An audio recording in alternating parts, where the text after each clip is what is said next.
Okay students, today we study about the reacting to failures in TORA routing protocol. We studied about the route maintenance.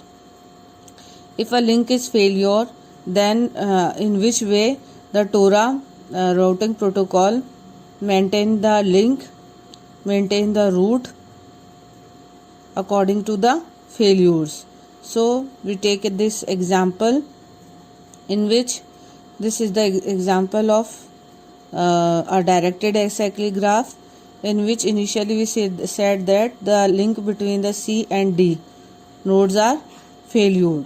So in this way what happened?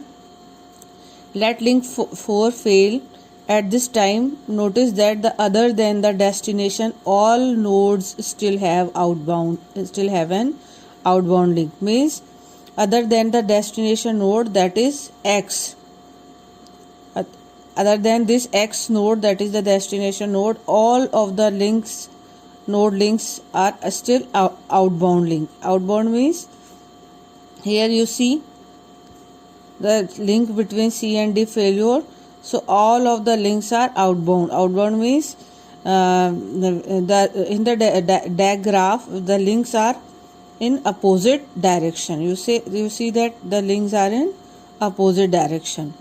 So thus none of the nodes generate an UPD message.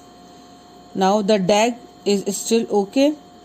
This is especially attractive when the network is dense.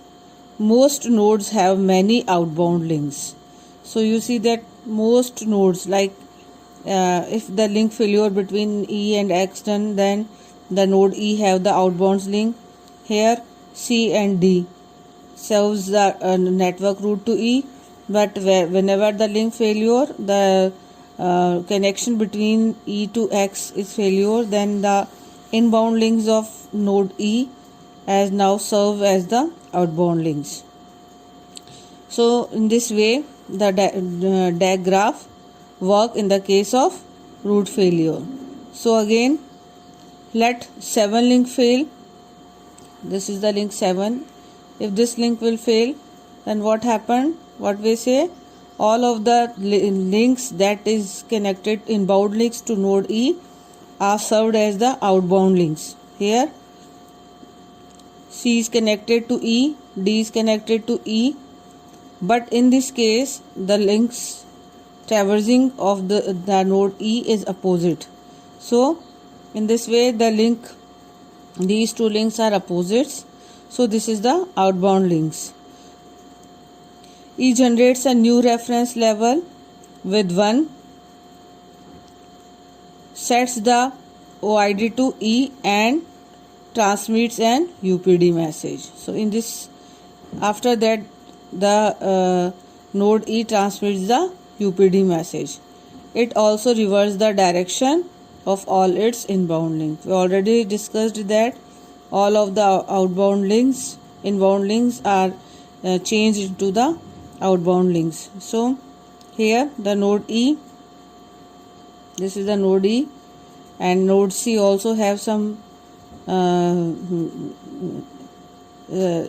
quintuple. So in this way the route maintenance is performed. So next, at this node C no longer has outbound links. It resorts to partial link reversal, reverse the direction of its links to A and B and transmit a UPD message. It also sets its own offset to -1 to ensure that it is at a lower level compared to E. Okay, so here the node C send an UPD message and sets its offset to -1.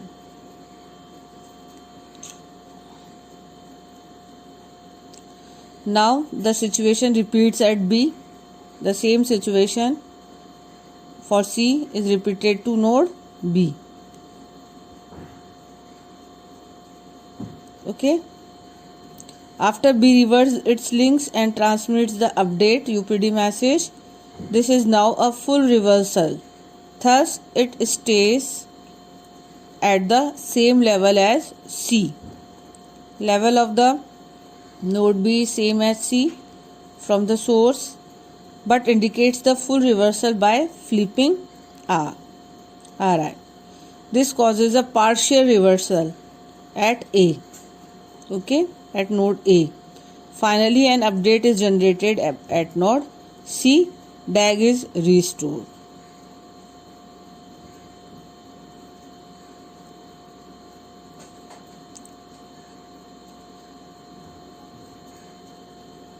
So, in this way, whenever the link failures occur, the Torah restored the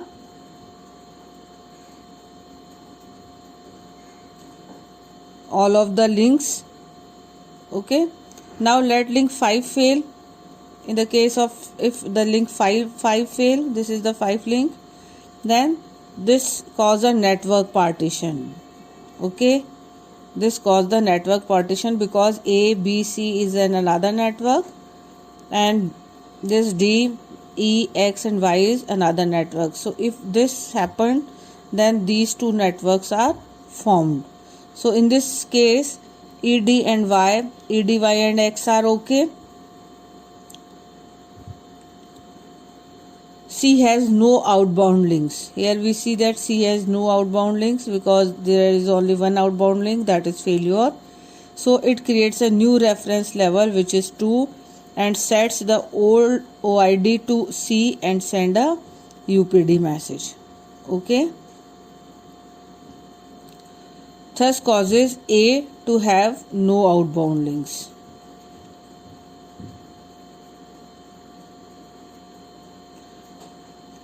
So in this way the link reversal is done. The link reversal is performed to store the new location. So A resorts to partial reversal. It sets its height to -1, reverts its link to B and broadcast an update. Okay, here the broadcast done for update. Now B does not have outbound links, so it resorts to full reversal. At full reversal, Ri is flipped. So it resort again. This caused a partial reversal at node A. So Torah in the dense network, Torah also work good if any failure done at the any of the link reversal.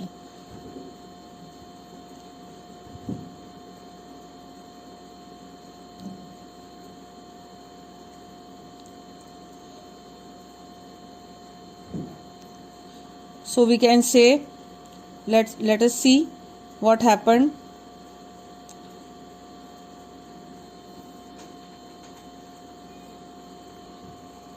So this causes A to have no outbound links.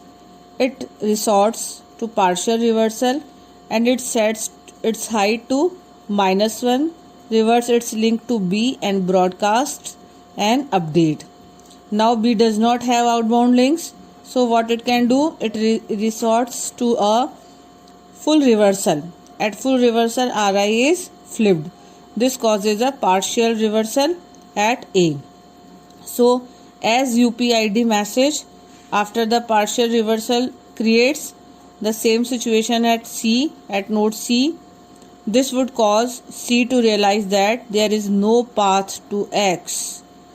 So it sets its height to null and sends a UPD to A and B. Now the nodes realize that there is no path to X. Okay. So this is the advantages and disadvantages of Torah routing protocol. So what is the advantages? That of an on-demand routing protocol. Create a DAG only when necessary. So this is the advantage of DAG. Multiple paths created. Good in dense network. Disadvantages are same as on-demand routing protocol. Not much used since DSR and AODV outperform Torah. Not scalable by any means. So these are the disadvantages.